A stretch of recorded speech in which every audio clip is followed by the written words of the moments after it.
మీ కష్టంతో మరలా కూడా ఎప్పుడూ ఈ ప్రాంతంలో తెలుగుదేశం పార్టీ గెలుస్తూనే ఉంటుందని నాకు ప్రాగడమైన నమ్మకం ఉంది. ఎందుకంటే మీరంతా శ్రమ చేసి కష్టం చేసి గెలిపించే కార్యకర్తలు ఈ కాన్స్టిట్యున్సీలో ఉండటం చాలా అభినందనీయం.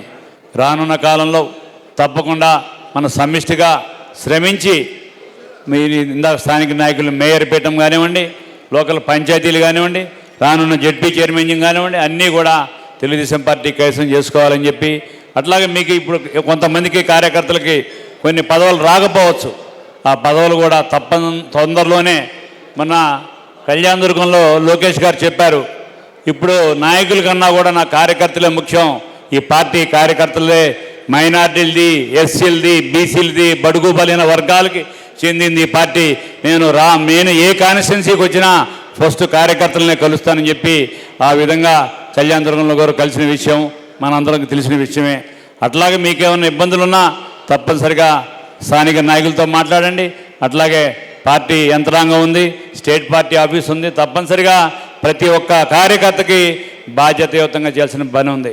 అట్లాగే మనం ఈ గత 17 నెలల్లో మన ప్రభుత్వం, కూటమి ప్రభుత్వం వచ్చిన తర్వాత ఏం మంచి చేశాం, ఏ ప్రజాక్షేత్రంలో అభివృద్ధి, సంక్షేమం ఏం చేశాం రానంగానే పెన్షన్ 3,000 నుంచి 4,000 చేసాం, ఉచిత గ్యాస్ ఇచ్చాం, స్త్రీశక్తి ఇచ్చాం. అట్లాగే మీరు ఎంతమంది బిడ్డలున్నా తల్లికి వందనం అని చెప్పి ఒక స్కీమ్ పెట్టి తప్పనిసరిగా ప్రతి ఒక్కరికి కూడా బడికి వెళ్ళే ప్రతి విద్యార్థికి, పేదంటి వాళ్ళకి ఎంతమంది బిడ్డలున్నా అందరికీ 15,000 రూపాయలు మనం స్కూల్ ఫీజు ఇచ్చాం.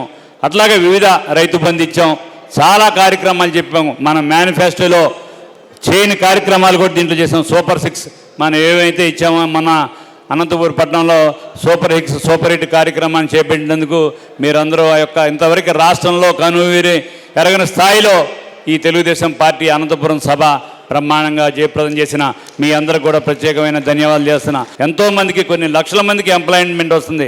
ఇవన్నీ ప్రజాక్షేత్రంలో చేసిన అభివృద్ధి, సంక్షేమం, ఈ రెండు కూడా సమాన పాలనలో ప్రజల్లోకి తీసుకెళ్ళి ఈ పార్టీ సిద్ధాంతాలు ఏంటి, ఈ పార్టీ నమ్మిన వాళ్ళకి ఏ విధంగా చేస్తుంది, ఏ విధంగా ప్రజలను ఆదుకుంటుంది, ఏ విధంగా కొంతమందికి ఎంప్లాయ్మెంట్ ఇస్తుంది, ఇవన్నీ కూడా మీరు ప్రతి ఇంటింటికి తిరిగి చెప్పి ప్రజల్లో 100% ఈ తెలుగుదేశం కూటమి ప్రభుత్వం మీద మనం చేసిన కార్యక్రమాలు పవన్ కళ్యాణ్ గారు, భారతీయ జనతా పార్టీ మోడీ గారు, అట్లాగా మన గౌరవ ముఖ్యమంత్రి చంద్రబాబు నాయుడు గారు ఆహార్నిశలో కష్టపడి ఏమైతే ఈ ప్రాజెక్టులు తీసుకొస్తున్నారో వీటన్నిటిని వివరించి రానున్న కాలంలో ఎల్లవెల్ల తెలుగుదేశం పార్టీని ఈ జిల్లాలో కీర్తి శిఖరాల్లో ఉంచుతారని చెప్పి ఈ యొక్క అవకాశం ఇచ్చిన ప్రతి ఒక్కరికి